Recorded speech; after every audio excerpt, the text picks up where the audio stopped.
नमस्कार, मैं हूं पवन त्यागी। दिल्ली शराब घोटाले में केजरीवाल को कोर्ट से बड़ा झटका लगा।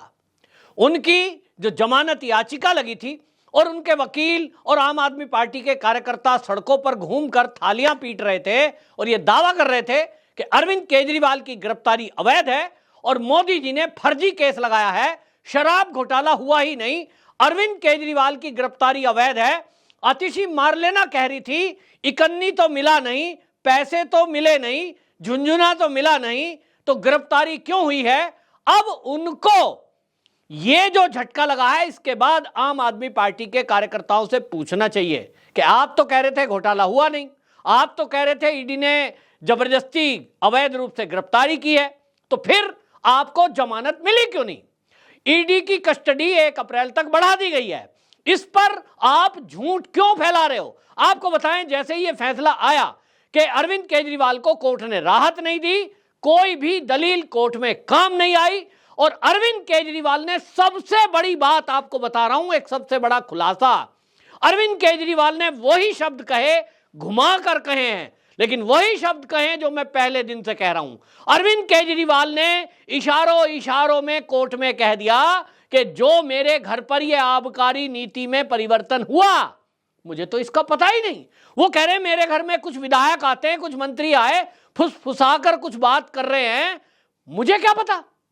तो मेरे घर पर कुछ हुआ, इसमें मैं शामिल नहीं हूं, मेरे घर में अनेक लोग आते हैं। यानी अरविंद केजरीवाल ने इस शराब घोटाले में कुछ भी नीति परिवर्तन करने, रिश्वत लेने, दोषी होने से पूरी तरह पल्ला झाड़ लिया है। जैसा मैं पहले दिन से कह रहा था, अब इस मामले में पूरा ठीक रहा, अब ये फूटेगा मनीष सिसोदिया के सिर पे। ये मैं पहले दिन से कह रहा हूं, क्योंकि अरविंद केजरीवाल जी ने किसी भी पेपर पर हस्ताक्षर नहीं किए हैं। ईडी की चार्जशीट में ये लिखा है और अरविंद केजरीवाल कोर्ट में कह रहे हैं कि साहब 3000 पन्नों की चार्जशीट है, मेरा नाम मात्र उसमें 4 जगह आया है। बिल्कुल ठीक बात है। एक जगह वो लिखा है कि अरविंद केजरीवाल के घर पर इस नीति का परिवर्तन हुआ और उसमें सी अरविंद को बुलाया गया, जो कि मुख्य सचिव थे, आईएएस अधिकारी मनीष सिसोदिया के मंत्रालय के सचिव। एक जगह आया है कि फेस टाइम पर जो अरविंद केजरीवाल के राइट हैंड कहे जाते हैं, उसने बात की है फोन पर शराब व्यापारियों से। तो भाई दूसरी जगह ये आया, अब ये बोल रहे हैं 4 जगह आया, बिल्कुल सही। तो अब 4 जगह आया, अरविंद केजरीवाल की दलील सुनेंगे तो आप चौंक जाएंगे। लेकिन मनीष सिसोदिया तक यह खबर पहुंचती कि भाई तेरा नाम तो अब फंसा। अरविंद केजरीवाल ने कह दिया कि मेरे बंगले पर दुनिया आती है, और यह रियल भी है। एक सीएम के यहां कितने एमएलए दिन भर में आते हैं, कितने मंत्री ये दिन भर में आते हैं, और वो किसी कमरे में बैठकर कोई घटना कर जाएं, कुछ बात कर जाएं, कुछ पेपर सिग्नेचर कर जाएं, इसमें सीएम का क्या रोल है भाई? लेकिन यहां रोल है, क्योंकि सी अरविंद जो कि आईएएस अधिकारी हैं, उन्होंने जज साहब के सामने बाकायदा धारा 164 में यह बयान दर्ज कराए कि अरविंद केजरीवाल जी के घर पर अरविंद केजरीवाल जी की उपस्थिति में वहां यह परिवर्तन किया गया, जिसमें राघव चड्ढा भी थे, जिसमें मनीष सिसोदिया भी थे और संजय सिंह भी थे। अब उनका बयान 164 में दर्ज है, उन्हीं का आमना सामना होना है, और अब यह खुलासा होगा कि अरविंद केजरीवाल थे कि नहीं। हालांकि सबूत सब मिटाने की कोशिश की गई है, कोर्ट तय करेगा। लेकिन आपको बता दूं इसके बाद क्या होता है। इसके बाद हुआ यह कि अरविंद केजरीवाल को झटका लगा। इस बात को डैमेज कंट्रोल करने के लिए आम आदमी पार्टी पूरी मैदान में उतरी। आतिशी मारलेना से लेकर पूरी फौज, मीडिया और सोशल मीडिया, क्योंकि पहले से ही खरीद रखा इन लोगों ने, और उसके माध्यम से प्रचार करना क्या शुरू किया इन्होंने कि देखो अरविंद केजरीवाल ने कोर्ट में दलील रखी कि मेरा नाम 4 जगह आया है। ऐसे तो अगर मैं कह दूं कि मैंने 100 करोड़ रुपया अमित शाह और मोदी को दिए हैं, तो क्या उनकी गिरफ्तारी हो जाएगी? और इसके बाद वो लिखते हैं सोशल मीडिया पे। इसके बाद कोर्ट में सन्नाटा छा गया। जनाब ये बिल्कुल झूठ है। सन्नाटा छा जाता तो जज साहब कहते भाई अरविंद केजरीवाल ने मेरी आंखें खोल दी, बहुत बड़ा ज्ञान दिया है भाई, कि खाली नाम लेने से तो किसी को दोषी नहीं ठहराया जा सकता। जज साहब आप कैसे मुझे जेल में डाल रहे हो? लेकिन हुआ तो उल्टा है। जज साहब ने केजरीवाल जी का पूरा भाषण सुना, केजरीवाल जी की पूरी दलील सुनी, 100 करोड़ वाली दलील भी सुनी।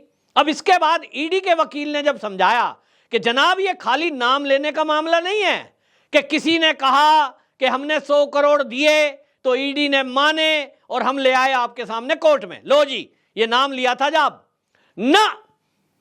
फिर उस दलील को दिया गया है कि गोवा में ये चुनाव में पैसा खर्च हुआ और ईडी कह रही है कि हमने पूरी डिटेल दी है कि 70 करोड़ रुपए किस पीआर कंपनी को दिया, उसके बाकायदा अकाउंट की पूरी डिटेल है कि 100 करोड़ रुपए आए।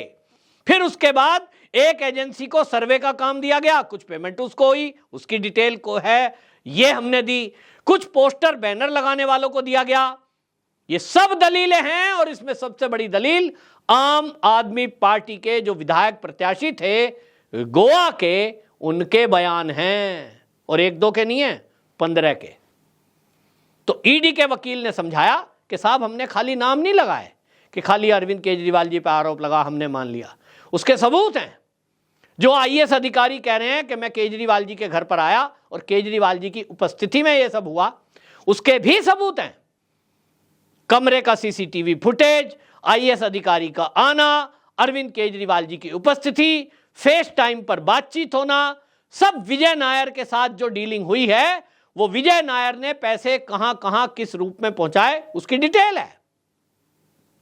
और इसलिए झटके को झटका लगा। लेकिन आपको बताता हूं हुआ क्या है। अरविंद केजरीवाल जी ने क्या कहा आप सबको समझना है, क्योंकि ये झूठ फैला रहे हैं आम आदमी पार्टी वाले, इसको काउंटर करना बड़ा जरूरी है।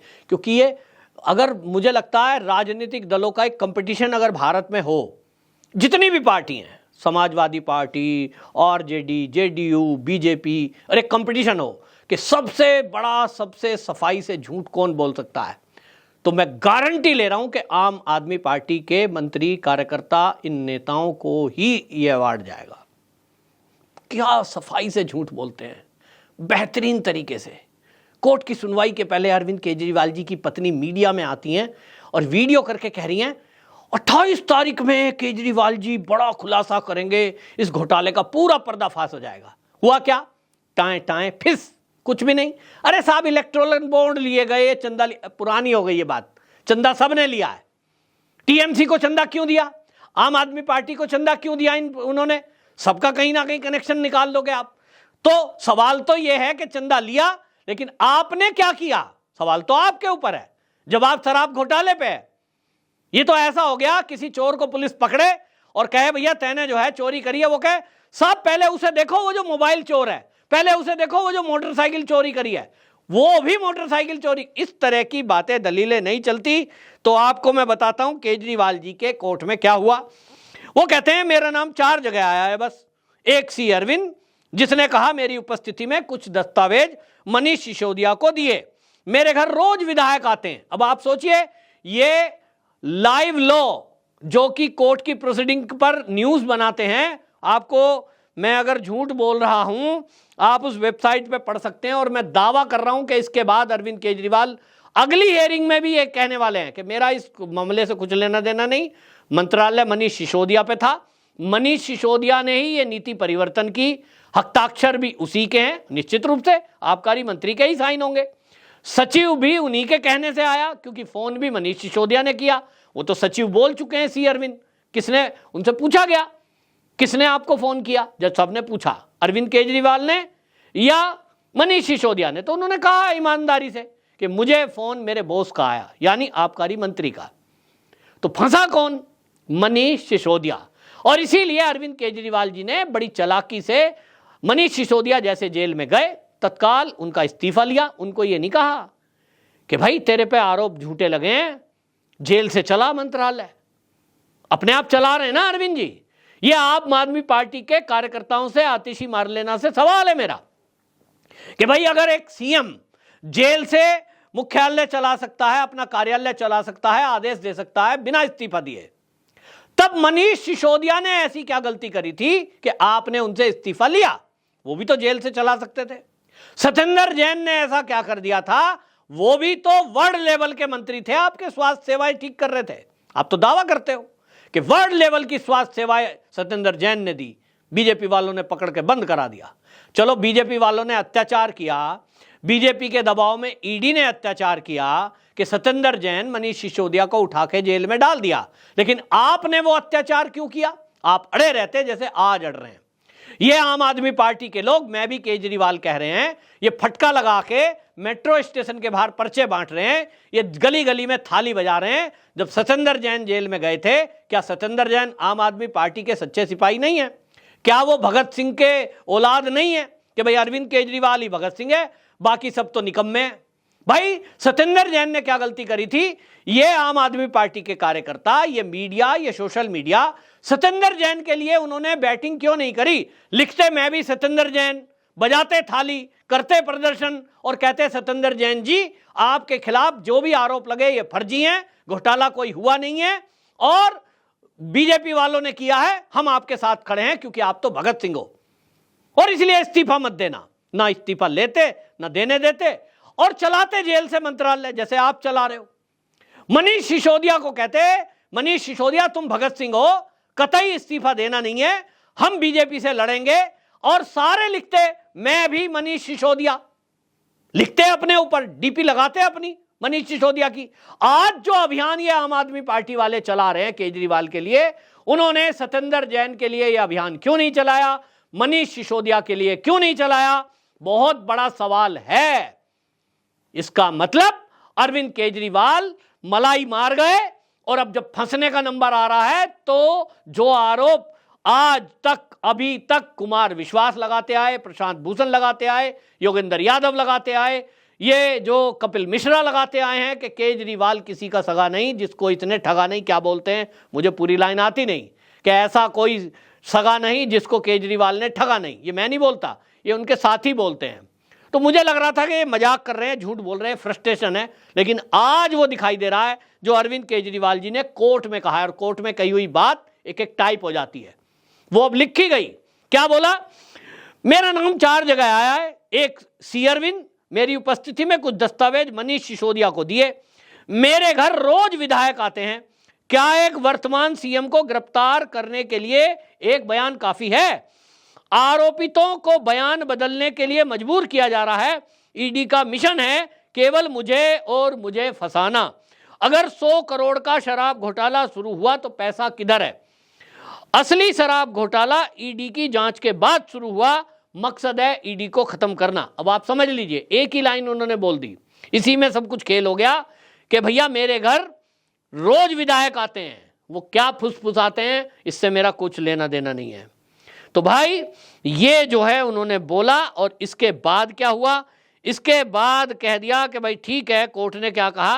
कोर्ट ने कह दिया ठीक है, अब आप जो कह रहे हो, आपके कहने के कारण आपने अपनी दलील रख दी और कह दिया कि भैया ठीक है, इसके बाद इनको, ये तो मानते नहीं ना, ये बोलते सही और ये तो दूसरे पे थोप रहे हैं, हम तो मूर्ख हैं, हमें ये मूर्ख समझ रहे हैं कि मनी ट्रेल कुछ मिला नहीं, जबकि ईडी ने पूरी डिटेल दी है कि पैसा कहाँ कहाँ गया, घर में थोड़ी रखेगा कोई, तो सब खर्च कर दिया। और इसी के बाद अरविंद केजरीवाल की रिमांड की अवधि को बढ़ाया गया। लेकिन ये आम आदमी पार्टी के कार्यकर्ता झूठ बोल रहे हैं, जनता को मूर्ख समझ रहे हैं। सोशल मीडिया के ज़माने में ये सोच रहे हैं कि इनका झूठ चल जाएगा। अब चलने वाला नहीं है, क्योंकि सुप्रीम कोर्ट की या कोर्ट की या निचली कोर्ट की जो भी प्रोसीडिंग है आज की डेट में, अभी जो राउज एवेन्यू कोर्ट की भी प्रोसीडिंग है, वो सब आज सोशल मीडिया पे पड़ी है, सब पढ़ सकते हैं कि किसने क्या बोला, ईडी ने क्या सबूत रखे, सब कुछ जानकारी है साहब, तो चलेगा नहीं। और इसलिए आप भी केजरीवाल के इस झूठ का खुलासा करिए, ताकि जनता को भ्रमित करके ये फिर से अपने सांसदों के लिए वोट मांगने जाएंगे और अब जब सरकार गिरने जा रही है तो ये सहानुभूति वोट ना ले सकें। आपकी क्या राय है? कमेंट बॉक्स में जरूर बताएं। वंदे मातरम।